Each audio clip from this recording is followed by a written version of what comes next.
So நம்ம எதுக்காக ஆரம்பித்தோன்னு முதல்ல பார்க்கணும். இன்வெஸ்ட்மெண்ட்ஸ் உடைய பர்பஸ் என்ன? தொடங்கின ஆர்வம் தொடக்கத்தில் இருக்கிற ஆர்வம் தொடர்ந்து இருக்கணும். தொடர்ந்து இருந்தால் மட்டும்தான் அந்த கோலை நீங்கள் ரீச் பண்ண முடியும். இஎம்ஐயில் இருக்கிற ஆர்வம் இன்வெஸ்ட்மெண்ட்ஸில் இல்லைன்னா நீங்கள் கடனை மட்டும்தான் கட்டிக்கிட்டு இருப்பீங்க. இந்த மாதிரி ஒரு வார் வரும்போதோ இல்லை ஏதாவது ஒரு பிரச்சனை வரும்போது நான் எல்லா இன்வெஸ்டர்ஸுக்கும் சொல்கிற ஒன்று தான், நீங்கள் ஆல்மோஸ்ட்டு ஒரு கோலை ரீச் பண்ணிட்டீங்கன்னா நீங்கள் பணத்தை எடுத்துக்கோங்க.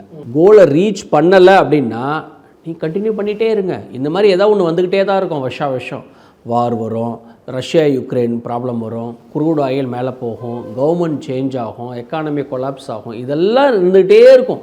வருஷம் இந்த மாதிரி ஒரு மேஜராக 2-3 ஈவெண்ட் வந்துக்கிட்டே தான் இருக்க போகுது.